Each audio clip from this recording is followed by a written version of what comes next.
نماز تسبیح یہ بھی ان مسائل میں سے ہے جن پر عام طور پر دینی طبقہ بڑے جھگڑے کرتا رہتا ہے اور ایک دوسرے کے خلاف بیان بازی اور فتویٰ سازی کرتا رہتا ہے.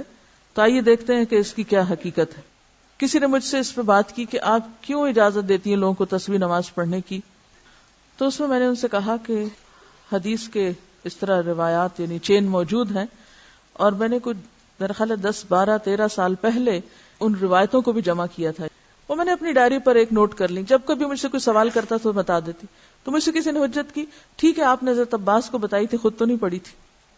مجھے یہ بتائیے کہ کیا آپ کا بتانا کافی نہیں؟ یہ کوئی دلیل ہے؟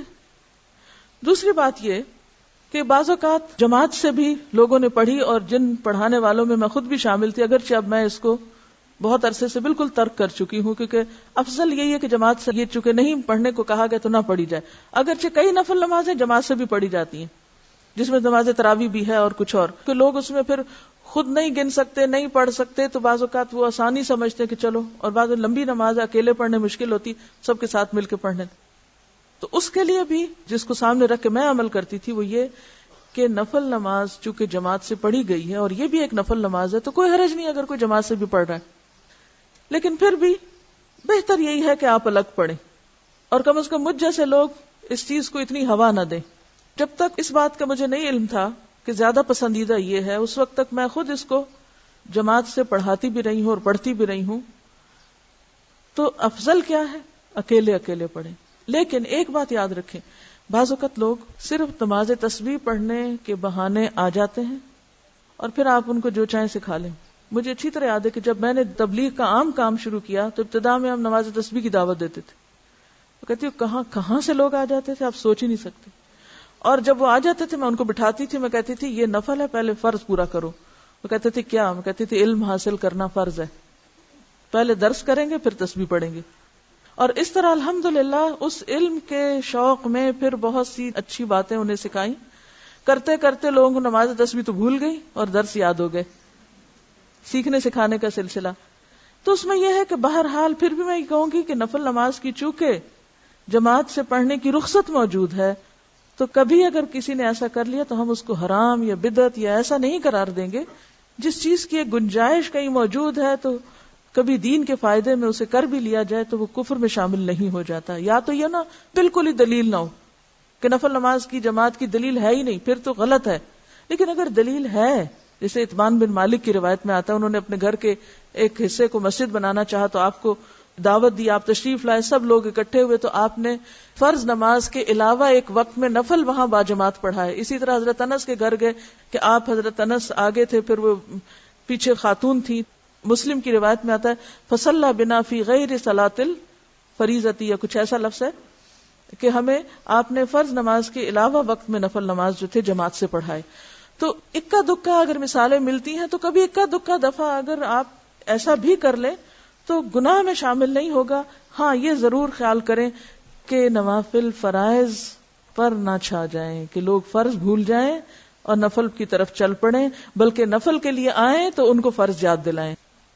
عبداللہ بن عباس رضی اللہ عنہ سے روایت ہے، نبی صلی اللہ علیہ وسلم نے عباس بن عبد المطلب رضی اللہ عنہ سے فرمایا، اے چچا جان عباس، کیا میں آپ کو کچھ عطا نہ کروں؟ کیا آپ کو کچھ عنایت نہ کروں؟ کیا میں آپ کو کوئی تحفہ پیش نہ کروں؟ کیا میں آپ کو 10 اچھی خصلتوں والا نہ بنا دوں کہ جب آپ یہ عمل کریں تو اللہ تعالیٰ آپ کے اگلے پچھلے پرانے نئے انجانے میں اور جان بوجھ کر کیے گئے تمام چھوٹے بڑے پوشیدہ اور ظاہر گناہ معاف فرما دے. وہ یہ ہے کہ آپ 4 رکعات نفل اس طرح ادا کریں کہ ہر رکعت میں سورۃ فاتحہ اور کوئی دوسری سورت پڑھیں.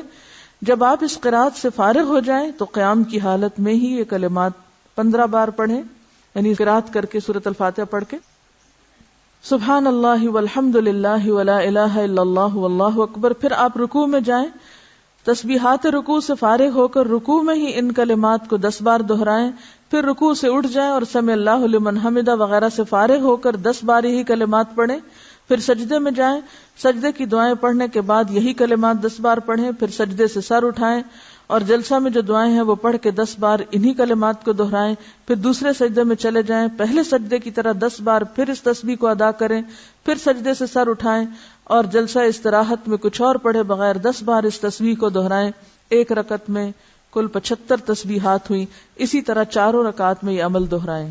اگر آپ طاقت رکھتے ہو تو نماز تسبیح روزانہ ایک بار پڑھیں. اگر آپ ایسا نہ کر سکتے ہو تو ہر جمعہ ایک بار پڑھیں. یہ نہ کر سکتے ہو تو ہر مہینے میں ایک بار پڑھیں. یہ بھی نہ کر سکیں تو سال میں ایک بار. اگر آپ سال میں بھی ایک بار نہ کر سکتے ہو تو زندگی میں ایک بار ضرور پڑھیں.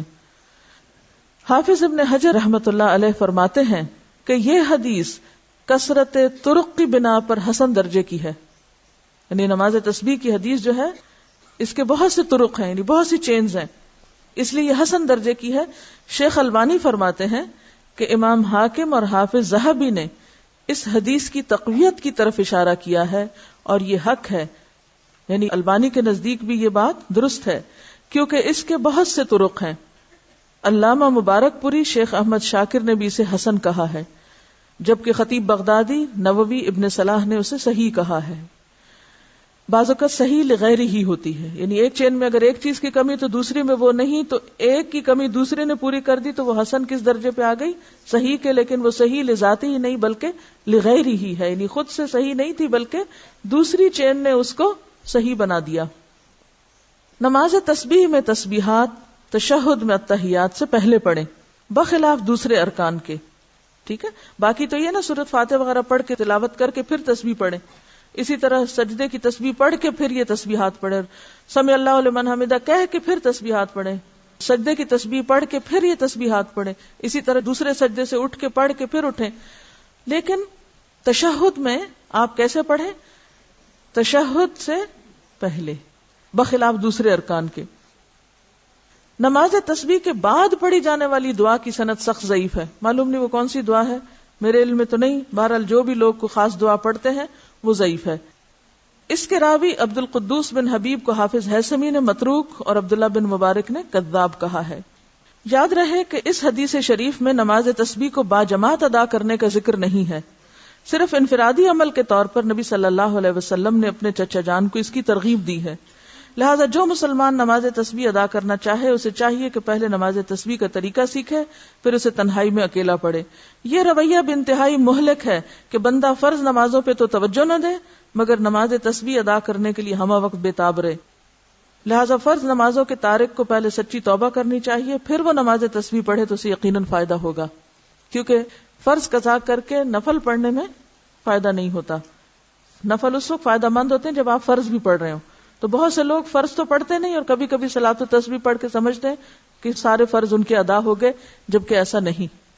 فرض اپنی جگہ فرض ہے. وآخر دعوانا ان الحمد للہ رب العالمین. سبحانک اللہم وبحمدک نشہد ان لا الہ الا انت نستغفرک ونتوب الیک.